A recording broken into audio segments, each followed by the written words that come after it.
Movie की शुरुआत में हम इस फिल्म के हीरो फ्लिन को देखते हैं, जो एक डायरेक्टर और प्रोड्यूसर के साथ पपुआ न्यू गिनिया के जंगलों में कुछ फिल्म के दृश्य शूट करने के लिए जाता है, जहां उनका अजीब खतरनाक दृश्य से सामना होता है। यहां उन्हें जंगली मकड़ियां और इंसानों के बहुत से स्केलेटन लटके मिलते हैं। आगे जाने पर उन्हें एक कटा हुआ हाथ मिलता है, जिससे खून टपक रहा होता है। जब ये लोग और आगे बढ़ रहे होते हैं तो इन्हें वार्निंग साइन के रूप में एक खोपड़ी दिखती है, मगर ये उसके आगे चले जाते हैं। आगे जाने पर उन्हें एक आदमी मरा हुआ मिलता है और वो कटा हाथ भी इसी आदमी का होता है। वहाँ पर उन्हें एक नक्शा भी मिलता है, जिसमें इस जगह में गोल्ड के होने की बात लिखी थी। इससे हमें पता चलता है कि वो आदमी यहाँ सोना चुराने के मकसद से आया था, मगर उसे उस जंगल के ट्राइब लोगों ने मार डाला। उसी दौरान उनकी नजर उन जंगली लोगों पे पड़ती है, जो पेड़ के पीछे छुपे हुए थे और धीरे धीरे अब उनकी तरफ आ रहे थे। उन्हें देखकर वो लोग थोड़ा डर जाते हैं और उनमें से एक आदमी भागने की कोशिश करता है, मगर एक जंगली आदमी उसकी तरफ भाला फेंकता है, जो उसके आर पार हो जाता है। फिर दूसरा तीर भी उसके गले के आर पार हो जाता है, जिससे उसकी वहीं मौत हो जाती है। ये देखकर बाकी के लोग भागने लगते हैं। वो जंगली लोग भी उनके पीछे भागने लगते हैं और भाला और तीर से उन्हें मारने की कोशिश करते हैं। उसी दौरान भागते भागते एक जंगली आदमी फ्लिन को धक्का देता है, जिससे फ्लिन एक खाई में लटक जाता है, जिसके अंदर बहुत से नुकीले तीर लगे होते हैं। वो जंगली आदमी उसे मारने ही वाला रहता है। तभी फ्लिन का एक साथी उस आदमी को उसी खाई में धक्का दे देता है और फ्लिन को बचा लेता है, लेकिन इन सब के बीच उसे एक तीर लग जाता है, जिससे वो घायल हो जाता है। अब बाकी के लोग भागकर नदी में नाव के पास जाने लगते हैं। तभी एक आदमी को मगरमच्छ खा जाता है। पीछे से फ्लिन और वो आदमी भी नदी में तैर के नाव के पास आने की कोशिश करते हैं, लेकिन पीछे से जंगली लोग उन पर तीर से हमला करते हैं, जिससे उस आदमी की वहीं मौत हो जाती है। जैसे तैसे बाकी के लोग अपनी जान बचाकर वापस भागते हैं। वो डायरेक्टर इस काम के लिए फ्लिन को पैसे भी देता है, मगर फ्लिन को अपने साथी को खोने का दुख होता है। अब सीन शिफ्ट होता है और हम रेक्स को देखते हैं, जो एक बॉक्सर है और फ्लिन का दोस्त है।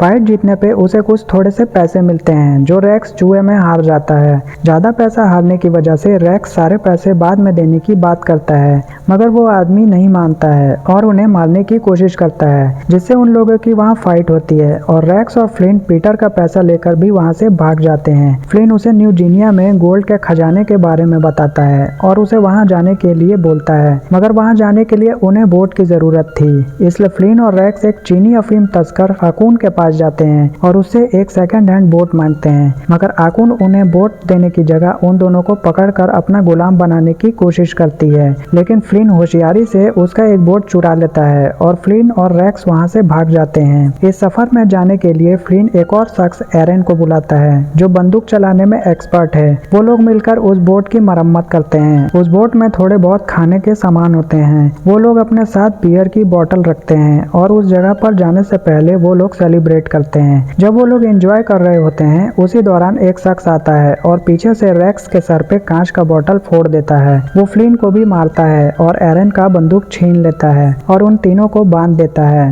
वो उन तीनों से पूछता है कि तुम मेरी बोट में क्या कर रहे हो और ये तुम्हें कहाँ से मिली। इस पर फ्लिन कहता है कि ये बोट हमने पैसे देकर खरीदी है। फिर चार्ली कहता है कि बकवास मत करो, आकुन से कोई आदमी एक ही चीज खरीद सकता है, वो भी अपना कटा हुआ सर। ये बोट डाकुओं ने चुरा ली थी। अब जल्दी से बताओ कि ये बोट तुम्हें कहाँ से मिली, वरना मैं तुम लोगों को मार डालूंगा। इस पर डर के मारे एरन उसे सारी बात बता देता है कि हम न्यू गिनिया जा रहे हैं, वहाँ पर बहुत सारा सोना है। उसकी बातें सुनकर चार्ली हंसने लगता है और कहता है कि तुम जमीन पर रहने वालों को आखिर कोरल सी के बारे में पता ही क्या है। वो तुम्हें निगल जाएगी और चूस कर फेंक देगी। अगर तुमने किसी तरह रास्ता निकाल भी लिया रेजर रीफ से निकल जाने का, तो तुम्हें आगे साइक्लोन से गुजरना पड़ेगा। वो साइक्लोन तुम्हारी खाल तक उधेड़ देगी। एक ही तरीका है इस बोट को ले जाने का, और वो सिर्फ मैं हूँ, क्योंकि ये सिर्फ मेरी बात मानती है। इस पर फ्लिन उससे कहता है कि ठीक है, तो तुम भी हमारे साथ चलो। चार्ली कहता है कि मैं सिर्फ बोट के लिए आया हूँ। इस पर फ्लिन उससे कहता है कि ये बोट तुम्हें कभी नहीं मिलती अगर हमने इसे चुराया नहीं होता। क्या पता हमें वहाँ सोना मिल जाए और हम अमीर बन जाएं। इस पर चार्ली मान जाता है, मगर उसे गोल्ड की परवाह नहीं थी। वो बस उनके साथ जा रहा था, क्योंकि उनकी वजह से ही चार्ली को उसकी बोट मिली थी। इसके बाद चार्ली उनकी रस्सी खोलता है और वो सब न्यू गिनिया के सफर पर निकल जाते हैं। रात के वक्त जब सब सो रहे होते हैं, तो चार्ली अपने गन से अपने आप को मारने की कोशिश करता है, मगर उसी वक्त फ्लिन वहाँ आ जाता है और वो अपना इरादा बदल देता है। फ्लिन उससे पूछता है कि तुम्हें सिरिको कैसे मिला। सिरिको चार्ली के बोट का नाम होता है। इस पर चार्ली उसे बताता है कि ये बोट एक फ्रेंच मछुआरे का था। इस पर हम लोग घायलों को ले जाते थे। युद्ध के बाद उसने ये बोट उस फ्रेंच आदमी से खरीदने को कहा। उसने ये बोट चार्ली को दे दी। बदले में उस आदमी ने चार्ली से उसकी बेटी को बेहतर जिंदगी देने का वादा लिया और वो फ्रेंच आदमी मर गया। उसकी बेटी और चार्ली को आपस में प्यार हो गया और उन दोनों ने शादी कर ली। उन्होंने समुद्र में हर जगह घूमी। आखिर में चार्ली की वाइफ समुद्र से बोर हो गई। वो उसे शहर चलने को बोलने लगी, लेकिन समुद्र ही चार्ली का घर था, इसलिए उसने मना कर दिया और उसकी वाइफ उसे छोड़कर चली गई। वो कहता है कि अब जीना नहीं चाहता, बस तैरते रहने की कोशिश कर रहा हूँ। अगले दिन वो लोग एक आइलैंड पर रुकते हैं, थोड़ा आराम करते हैं और मस्ती करते हैं, फिर वहाँ से निकल जाते हैं। रास्ते में उन्हें शिशुमार मछली दिखती है। उसे देखकर एरन कहता है कि इसे देखना गुड लक है, मगर रैक्स उस मछली को मारने वाला होता है क्योंकि उनके पास खाने को अब कुछ भी नहीं है।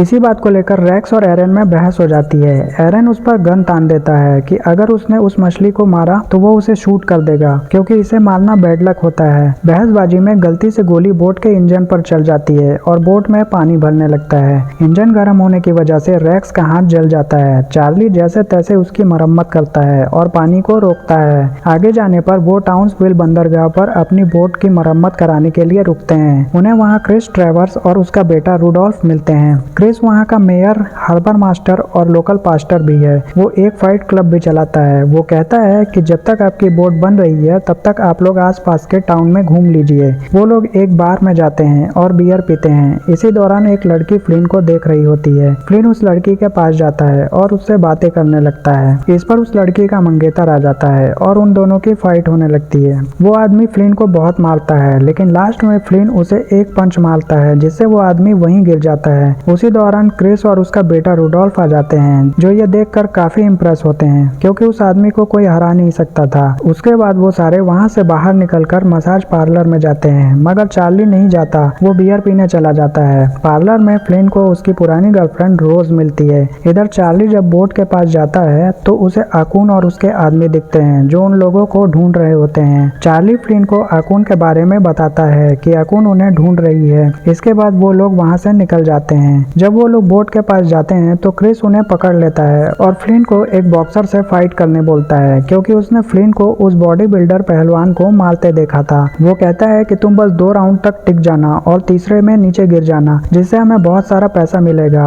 और ऐसा नहीं करने पे उन्हें उनकी बोट नहीं मिलेगी। क्रिस के जाने के बाद रैक्स कहता है कि क्या गारंटी है कि इस फाइट के बाद क्रिस हमें जाने देगा। फ्लिन को भी ये बात समझ आ जाती है, इसलिए वो अपनी गर्लफ्रेंड रोज से हेल्प मांगता है। अगले दिन फ्लिन की फाइट होती है। फ्लिन बहुत मार खाता है। रैक्स उसे कहता है कि तुम्हें उसके राइट साइड मारना होगा क्योंकि वो लेफ्ट साइड ज्यादा मूव कर रहा है। इसके बाद फ्लिन उसे बहुत मारता है और गिरा देता है। क्रिस इस बात को लेकर फ्लिन पर गुस्सा हो जाता है कि उसने उसकी बात नहीं मानी, इसलिए वो फ्लिन पर गोली चला देता है, मगर रोज उसे बचा लेती है। वो लोग बाहर भागते हैं, मगर क्रिस के आदमी उन्हें पकड़ लेते हैं। वहाँ पर आपस में गोली चलने लगता है। एरन रूडोल्फ पर गोली चला देता है जो उसके हाथ में लगती है। यह देखकर क्रिस उसके बेटे को वहीं छोड़कर चला जाता है और कहता है कि तुम किसी काम के नहीं हो बेवकूफ। आगे जाके क्रिस गिर जाता है और उसे उसी का एक वर्कर मारता है। फ्लिन और बाकी लोग बोट पे भागते हैं, मगर अंदर आकुन और उसके लोग उन्हें पकड़ लेते हैं। उन्हें पकड़वाने में रोज उनकी मदद करती है क्योंकि रोज फ्लिन पे भरोसा नहीं करती क्योंकि वो उसे कई बार धोखा देके भाग चुका है। उन तीनों को बांध दिया जाता है, मगर चार्ली बच जाता है। आकुन उनसे पूछती है कि चाय के पैकेट में मेरा कीमती सामान था, वो कहाँ है। इस पर एरन कहता है कि वो बहुत बेकार चाय थी, इसलिए मैंने उसे पानी में फेंक दिया। इस पर आकुन बहुत गुस्सा होती है और अपने आदमी से उन तीनों को मारने बोलती है। वो आदमी जैसे ही उन्हें मारने वाला होता है वहाँ चार्ली आ जाता है और उन्हें बचा लेता है। वो लोग आकुन और उसके आदमी को बांध कर वहाँ से भाग जाते हैं, मगर भागते टाइम आकुन के आदमी गोली चलाते हैं जो उनके पीने के पानी में लगती है, जिससे उनके पास अब पीने का साफ पानी भी नहीं रहता। वो तीनों आपस में लड़ाई करने लगते हैं कि बिना पानी के हम वहाँ नहीं जा सकते और हम मर जाएंगे, मगर फ्लिन अब पीछे नहीं जाना चाहता। चार्ली उन्हें लड़ने से रोकता है और समझाता है कि वो यहाँ उनके साथ सिर्फ मरने के लिए आया है।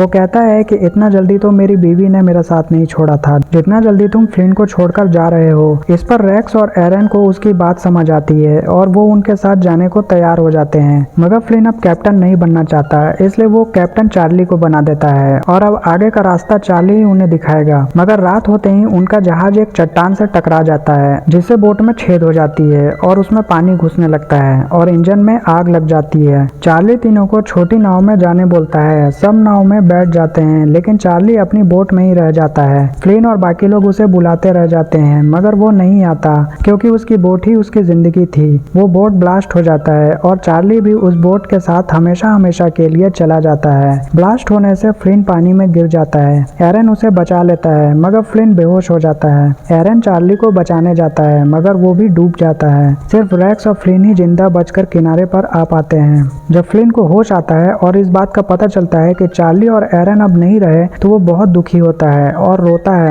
उसके बाद सीन शिफ्ट होता है और हम रेक्स और फ्लिन को एक हॉस्पिटल में देखते हैं जहां उनका इलाज होता है। नर्स कहती है कि तुम दोनों बहुत लक्की थे जो बच गए। फ्लिन अपने गोल्ड की उम्मीद छोड़ के एक शांत जगह पर चला जाता है। उसके बाद उसे एक लेटर मिलता है जिसमें उसे हॉलीवुड की तरफ से स्टार बनने के लिए ऑफर आता है और वो उसे देखकर काफी खुश हो जाता है। ये फिल्म ऑस्ट्रेलिया के प्रसिद्ध हीरो एरोल फ्लिन के जीवन पर आधारित एक रियल स्टोरी है। मूवी पसंद आई तो चैनल को सब्सक्राइब जरूर करें।